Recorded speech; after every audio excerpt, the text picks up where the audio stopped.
ભગવાન રામની આપણે પ્રતિષ્ઠા કરી એના માટે પણ કેટલા ઠેઠ 500 વર્ષ પહેલાથી લઈ અને કાર સેવકો સુધી બલિદાન આપ્યા. ત્યારે પરિણામ આવે. હારા માણસના પરિણામ, હારું કામ કરવાના માટે પરિણામ માટે ઘણા બલિદાનો દેવા પડે.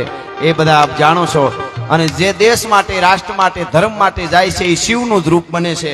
એટલે મહાદેવના સાનિધ્યમાં હું એકાદ પ્રસંગની યાદી કરું, પછી મારે દ્વારકા વાળો, પછી જે કાંઈ મને વાતો ઘણી બધી છે આવશે એ હું આપને આગળ રજૂ કરવાનો છું. પણ દેશ આઝાદ નહોતો થયો. આઝાદ થયા પહેલા અનેક ક્રાંતિકારીઓ પોતાને કાયાને બોમ્બ બનાવીને વિસ્ફોટ કરવા માટે તૈયાર હતા, દેશના માટે લડી રહ્યા હતા. એ વખતે રાતને ટાણે એક અંગ્રેજના થાણાના પોલીસ થાણા ઉપર, અંગ્રેજ પોલીસના થાણા ઉપર હુમલો કરી અને એક તરવરિયો યુવાન ભાગે છે. આ કડી આવી એટલે મને યાદ આવ્યું, માઈ મેરી ક્યા ફિકર તુજે ક્યું આંખ સે દરિયા બહેતા હે. એ અંગ્રેજો ઉપર હુમલો કરીને યુવાન ભાગ્યો. વાહે અંગ્રેજ ગોતતી ગોતતી અંગ્રેજ પોલીસ આવે છે, દોડી આવે, અંધારામાં ભાગ્યો જાય છે. એકાદ બે ફાયરિંગ કર્યા વાહે, પણ અંધારામાં કઈ વાંધો ન આવ્યો, આને નીકળી ગયો. પછી એને ખબર પડી કે મને અંગ્રેજ પોલીસ જવા નહીં દે, ભાગવા નહીં દે. એ જવાન ભાગતા ભાગતા રસ્તાની એક બાજુ એક ઝૂંપડું હતું, એમાં દીવો બળતો હતો. અને ઈ ઝૂંપડામાં હળી કાઢીને આમ જે ખડકી જેવું ધાંગડીયા જેવું હતું એ ખોલીને ઝૂંપડામાં ઘરી ગયો. હળી કાઢીને ઝૂંપડાની અંદર વયો ગયો. ઝૂંપડાની અંદર વયો ગયો અને બંધ કર્યું કમાડ જે પતરાનું હોય છે. ઝાંખો ઝાંખો દીવો ઝૂંપડામાં બળતો તો એમાં એક જવાન 22 વર્ષની દીકરીને એક વૃદ્ધ ડોસી બે હુતેલા, બે ખાટલા માટે બેઠા થઈ ગયા, જુદા જુદા ખાટલા થઈ. એટલે તરત એને જલ્દીથી કહી દીધું આમ કરીને કે હું એક ક્રાંતિકારી યુવાન છું, મારી પાછળ અંગ્રેજ પોલીસ છે, મને થોડી વાર તમે હતાવા દો. ડોશીમાં તરત આમ કરી કે ચિંતા ના કરો. એને ખબર પડી ક્રાંતિકારી યુવાન છે એટલે કાંઈ વાંધો નહીં, આ તો આપણા માટે સારો જ હોય. એટલે ઊભી ગયો. અંગ્રેજ પોલીસ દોડતી દોડતી આગળ નીકળી ગઈ. આ જુવાન અંગ્રેજ પોલીસ વહી ગઈ એટલે ચારે ખૂણે જોવા માંડ્યો. પછી કીધું માડી, ડોસી હતી, વૃદ્ધ ડોસી 70-80 વર્ષની. એને કીધું કે માડી કોઈ પુરુષ કેમ દેખાતો નથી? તો કે નથી કોઈ. એટલે બહાર ગામ ગયા કે કાંઈ કે છે નહીં કે. એટલે ડોસીના આંખમાં અને દીકરી 22 વર્ષની દીકરી બેની આંખમાં આંસુ આવી ગયા. એટલે કીધું ભૂલ થઈ હોય તો માફ કરજો, પણ હું તો ખાલી પૂછું છું, મને પાણી પાઈશો? એટલે જુવાન દીકરીએ પાણીનો લોટો ભરીને આપ્યો, પાણી પી લીધું. પછી કીધું કે કયો તો ખરા કેમ કોઈ નથી, તમને આહુડા આવી ગયા? કે આહુડા એટલા માટે આવી ગયા, ડોસીએ કીધું આ મારા દીકરાની દીકરી છે 22 વર્ષની, અને હું મારા દીકરાની દીકરી છે, આ દીકરો અને વહુ બેને અંગ્રેજોએ મારી નાખ્યા છે, એના સામે બળવો કરવા ગયા એટલે મારી નાખ્યા. બસ હું જીવું છું એટલા માટે મારી આ દીકરીના લગ્ન થઈ જાય ત્યાં સુધી એમ ડોહીમાં કરીને રોવા માંડ્યા. એટલે કીધું મારી તમારા જેવા વૃદ્ધ માજી હોય એના આધારે, એના પડકારા ઉપર તો અમે ક્રાંતિકારી યુવાનો છે એ લડીએ છીએ. તમારે અમને બળ દેવું જોઈએ, તમારે અમને કંઈક આમ જોશ આવે એવી વાત કરવી જોઈએ. રોવાનો મંડાય, અમે દેશને ગમે એમ કરીને આઝાદ કરશું. અને એ વખતે એ ડોશીએ શબ્દો કીધા કે આઝાદ તો કરશો, દેશ તો અંગ્રેજોમાંથી તમારા જુવાનો આઝાદ કરી દે, પણ આપણા સમાજમાં કુરિવાજો રૂપી જે દૂષણ છે એનામાંથી અમને કોણ આઝાદ કરશે? એટલે ઓલા જુવાને કીધું એવો શું કુરિવાજ છે અત્યારે તમને યાદ આવ્યો? તો કે બીજો કાંઈ નહીં, અમારા સમાજમાં એવો રિવાજ છે 5000 દહેજ આપે તો જ અમારી દીકરીના લગ્ન થાય. મારો દીકરો વયો ગયો, દીકરાની વહુ વહી ગઈ, આની માં આ દીકરાની દીકરીને માથે હું સ્તવન તવું છું, બસ એકવાર આના લગ્ન થઈ જાય. 22 વર્ષની થઈ દીકરી, હજી લગ્ન નથી. એ વખતે 15-16 વર્ષે લગ્ન થઈ જતા, આઝાદી પહેલાની વાત છે. 22 વર્ષની થઈ છે મારી દીકરી, પરી જેવી છે ને, જો આમાં ખોટ છે કાંઈ ભાઈ, પણ લગ્ન નહીં થાય, મને મોક્ષ નહીં મળે મેરે, કારણ કે મારી દીકરી હારે અમારા સમાજમાં કોઈ લગ્ન નહીં કરે, કારણ કે 5000 રૂપિયા દહેજ માંગે, દહેજ 500 રૂપિયા મારી પાસે નથી, ક્યાંથી હું કાઢું? એટલું જયારે કીધું ને ત્યારે તરવરિયા યુવાને એટલું કીધું કે માડી માનો કે તમારી દીકરીના લગ્ન થઈ જાય, નક્કી થઈ ગયું, બસ તમારી દીકરીના લગ્ન થઈ જાય. અરે પણ કોણ કરે લગ્ન? દહેજના પૈસા હું ક્યાંથી કાઢું? એ વખતે એ જુવાને કીધું કે માં, હું અહીંયા તમારા ઝૂંપડામાં બેઠો છું, બાજુમાં અંગ્રેજનું થાણું છે, ત્યાં તમે દાદી દીકરી જાઓ, તમને 5000 રૂપિયા અંગ્રેજ સરકાર, અંગ્રેજ પોલીસ આપશે. ભાઈ તું શું કામે અમારી મજાક ઉડાડે છે, અમારી મસ્કરી કરે છે?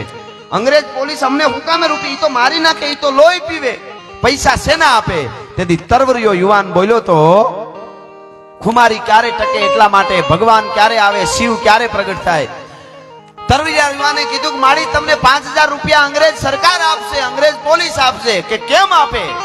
કે એટલા માટે આપશે કે જાઓ થાણે જઈ અને કહેજો કે જે ક્રાંતિકારી યુવાન આ માથે તમે 5000 રૂપિયા ઇનામ રાખ્યું છે ને, એ ચંદ્રશેખર આઝાદ અમારા ઝૂંપડામાં પૂર્યો લ્યો છે, હાલો તમને ત્યાં લઈ જાઓ એટલે તમને 5000 રૂપિયા આપશે. હા હા હા સાહેબ, ડોહીમાં ઉભા થઈ ગયા, જુવાન દીકરી ઊભી થઈ ગઈ કે તમે ચંદ્રશેખર આઝાદ પોતે? કે હા, મારા દેશની એક માળી આહુડા પાડતી હોય મારી બેન દીકરી, કોઈની બેન દીકરી મારી દીકરી, એના લગ્ન કરવા માટે મારે દેશ માટે ખપી જાઉં કે કોઈ બેન દીકરીના લગ્ન કરવા માટે મને ભલે ફાંસીએ ચડાવી દે, મેં આઝાદ હું, આઝાદ ही રહુંગા. આવું બોલવા વાળો પણ એમાં સંવેદનશીલતા પાછી, સુરવીરતા જોઈએ એટલું નહીં, સંવેદનશીલતા કેટલી. એને કીધું બાપુ કે જાઓ, અને તેથી હળી કાઢીને બાવડું પકડ્યું 22 વર્ષની દીકરી, એને કીધું કે મારા વીર, મારા ભાઈ, આવો તરવરિયા યુવાનો તમારા જેવા ક્રાંતિ માટે મરવા તૈયાર હોય તો આજથી તારી બેન તારી હારે છે ક્રાંતિમાં, હવે નથી કરવા લગન, દેશને આઝાદ કરવો છે. ઓ માઈ મેરી ક્યા ફિકર તુझे क्यों आंख से दरिया बहता है, હા હા તું કહેતી थी तेरा चांद हूं मैं और चांद हमेशा रहते हैं. કહેવાનો અર્થ આવી અનેક વાતો છે. અત્યારે સમય પ્રમાણે અમને જેમ સાજે એમ થોડી થોડી ગીતો વાતો દુહા ગોળ થતો જાય એ રીતે, નહીતર નકરી વાર્તા કરી તો 2 કલાક પૂરી કરી દે એવી વાતો અમારી પાસે છે. પણ સમય પ્રમાણે આપણે ન હાલી તો મેરુભા બાપુ એમ કહેતા કે તમને ગમે એવું ગરબી લેતા આવડતું હોય તો આખું ગામ રમતું હોય ત્યાં રમતા હો તો જ હારા લાગો. આખું ગામ ચોકમાં રમતું હોય તમે બસ સ્ટેન્ડે જમાવો, માં અંબા તે રમવા નીકળે તો ભૂંડા લાગો. એમ સમય સાથે પરિવર્તન, સમય સારે હારે ગોઠાઈ જવું. ટાણા હાચવી લ્યો ને, મારું એક ગીત છે, મામા જેણે જેણે હાચવા ટાણા એના ઇતિહાસ લખાણા. કોઈ પણ આમાં તમે ટાણું હાચવી દો એટલે અસ્તિત્વ આપણા ટાણા હાચવા માટે આવી જાય, હકીકત છે. અહીં માતાઓ બહેનો બેઠા છે, કોઈ બેન દીકરી હાહારામાં હોય અને બાપુ કરોડપતિ હારું હોય, બહુ રૂપિયા વાળા હોય, ભાઈ હાવ ગરીબ હોય, બેન હારું કરોડપતિ હોય, અને બેનના ભાણિયાઓના લગ્ન આવ્યા હોય, કંકોત્રી મળે, ભાઈ હાવ ગરીબ હોય, બેનના હાહરિયા વાળા રૂપિયા વાળા હોય એટલે મામેરા દેવા હાટું થઈને લાખો ના મામેરા લઈને બધા આવતા હોય. પણ ગરીબ ભાઈ અભેરાએથી કાંધીએથી જૂનો ત્રાહડો ઉતારી કહારાન્યા ઓટાવી નવો કરી અને તૂટલ પસેડીમાં બાંધીને જઈને માંડવામાં ઉભો રહીએ ને તો બેનને લાખોના મામેરા ન દેખાય, ભાઈનો ત્રાહડો દેખાતો હોય કે મારો વીર ત્રાહડો લઈને આવી ગયો, મારો ભાઈ આવ્યો. માડીના ચાંદલીઓ ઉગ્યો ને હરિણ્યું હાથની, આ લોક સાહિત્ય છે આપણું ઈ જીવનમાં. ઈ કારણ કે એને ટાણું હાચ્યું, પણ ઈનું ઈ ઉલટું હોય. ભાઈ છે ઈ કરોડપતિ હોય અને બેન ગરીબ હાહરિયામાં હોય, અને બેન કંકોત્રી મોકલે ને ભાઈ કે એકચ્યુઅલી દુબઈમાં મીટિંગ છે, લગ્ન પછી હું આવી જઈશ. અને લગ્ન પછી 15 દીએ ડાયમંડ નો હાર લઈને આવે અને બેન ને આવીને કે બેન હાલે તારા હાટુ ડાયમંડ નો હાર. ટાકણખાર બેન હોય ને તો કહી દે કોક ભિખારીને દઈ દેજે, મારે તારી જરૂર હતી, તારા હારની જરૂર નથી, તારા પૈસાની જરૂર નથી. જેને જેને હાચવા ટાણા એના ઇતિહાસ લખાણા. ટાણે આવીને જે ઉભારી હટે નહીં ને એટલે દુનિયા એનું ટાણું હાચવી દે. ટાણાની જ કિંમત છે. અને ટાણા હાચવો એટલે દ્વારકા વાળો અને આ કૈલાસ વાળો અને જગદંબા લોબડી વાળી આપણા ટાણા હાચવા માટે આવી જાય. એ બોલે બંધાણી છે. ટાણું ચૂકો એટલે બધું ચૂક્યા. હારા હારા ઘણાને હોય પછી આપણને એમ થાય કે એક દિવસ કેવો એનો હતો ને અટાણે તો જુઓ ભૂંડાયું. પણ એને દિવસ હોય તો ટાણું ન હચવાનું હોય તો સમય કોઈની રાહ નથી જોતો, એ નક્કી કરી લેજો. ટાણાની વાત છે અને ઈ બધું ઈ અંદર આવે છે. એટલે મને અહીં બહુ આજે વિશ્વમાં ક્યાંય ડાયરો હોય ને બાપા મામા, ગુજરાતી ડાયરો કે દાંડિયા હોય ત્યાં મારું આ ગીત ન ગવાય એવું ન બને. કોઈ પણ કલાકાર હોય વિશ્વમાં, ગુજરાતી ડાયરો હોય કે અમેરિકા હોય, લંડન હોય કે ક્યાંય પણ હોય કે ગુજરાત ભારત ગમે ત્યાં હોય, આ ગીત બધા ખૂબ સાંભળે છે. અને 5 વર્ષનું બાળક ઓખો ઓખો કરતું હોય અને 80 વર્ષના બાપાએ સાંભળે. એટલા માટે અરે ઓખો તો દુનિયાથી નોખો કહેવાય, દ્વારકાના દેવની તો વાત જ ન થાય.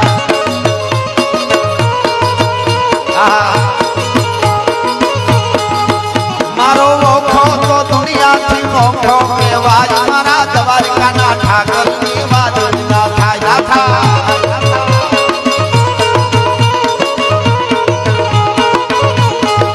મીઠુડી ધરતી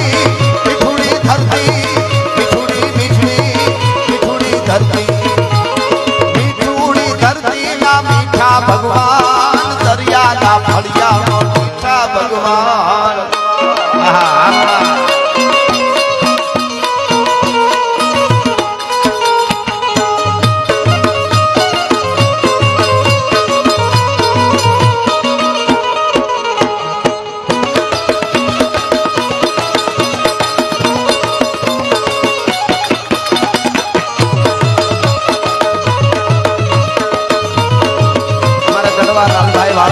એ પણ અહીંયા છે, લાલમામાં પણ છે. એટલા માટે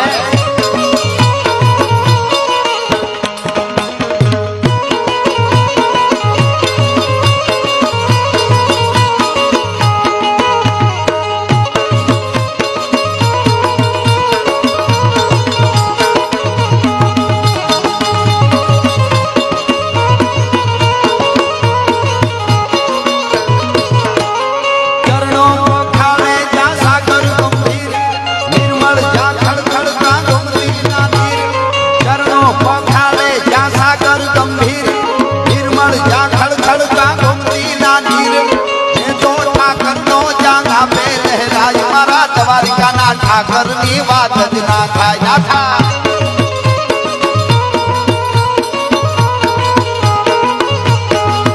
મારી મીઠુડી ધરતી ના મીઠા ભગવાન, દરિયા ના ફળિયા માં મીઠા ભગવાન.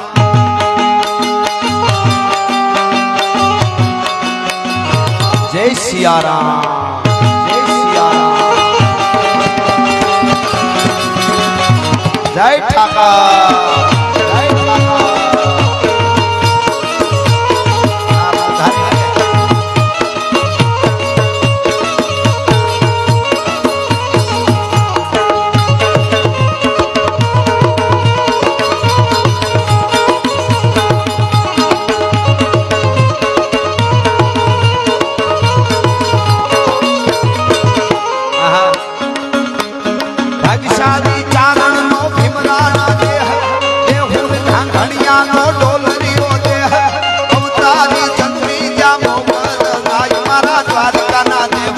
વાત જ નો થાય.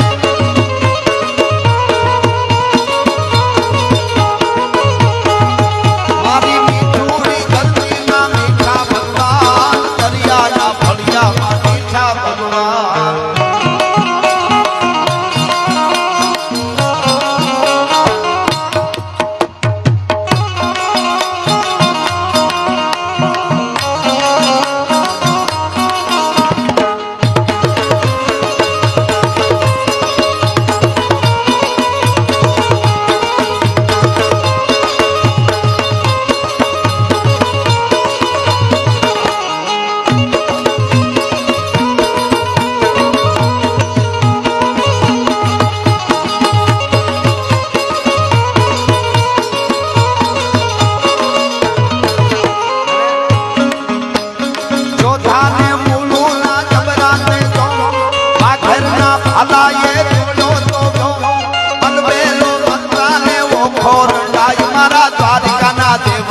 વાત જ નો થાય.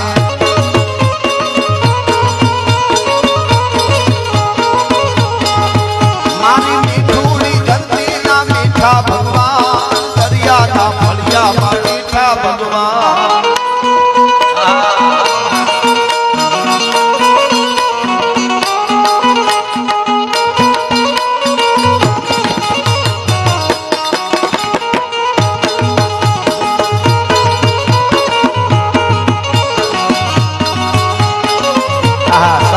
હવની રીતે બધાય આપે છે. અમારે ચામુંડા ડેરી સાસ દૂધના દાતાશ્રી છે અમારે ગોપાલ મામા, ગોપાલભાઈ ડાંગર, અને 15 થી 17 લાખ રૂપિયાની જયદીપભાઈ ડાંગર ને ગોપાલભાઈ એ છાસ અહીંયા છાસ દૂધના જે દાતા છે એને જોરદાર તાળીથી વધાવો. એમના તરફથી અહીંયા આપવામાં આવશે. ભગવતી એને ખૂબ આપે. અને તારી લાલ લાલ પાઘડીએ આટિયાળી પાઘડીએ કડિયાળી પાઘડીએ ભનમાર જોયો એ માલધારી માલધારી. હા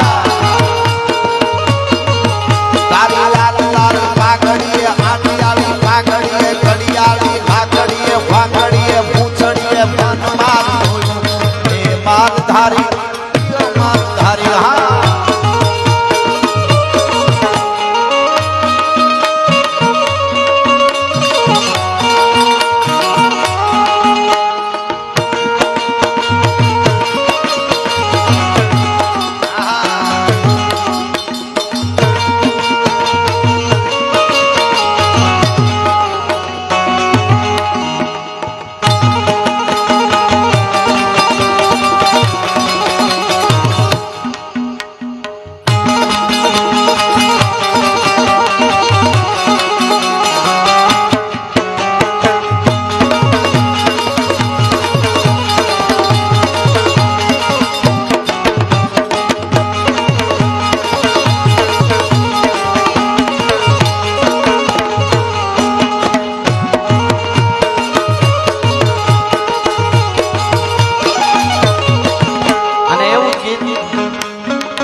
સનાતન ધર્મના હારા કામ થાય મારા ભારતમાં જુઓ હવે ભગવો લહેરાય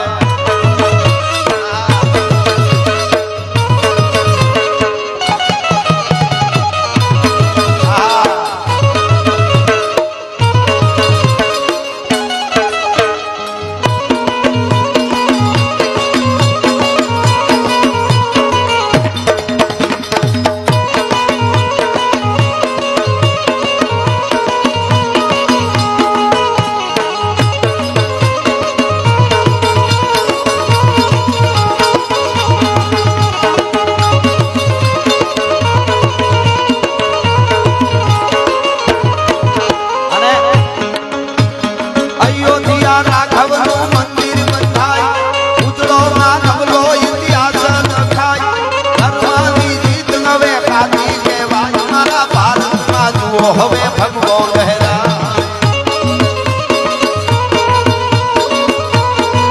અને જેમ ઓલે વખતે ભગવો ગીત આવ્યું ભગવો લહેરાય ખૂબ બધે વાગ્યું આખા ગુજરાતમાં આપ જાણો છો એવી જ રીતે પાછું બીજો ભાગ એનો બનાવ્યો છે હિન્દીમાં આ વખતે મામા ખાલી મુખડું એનું કહું તમને મજા આવશે મુખડું ખાલી કહું કેવું ગીત આવશે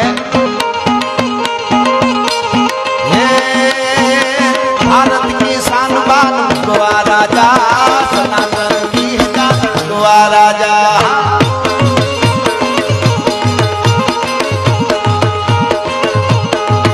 ये भारत की शान बान भगवा राजा सनातन की जान भगवा राजा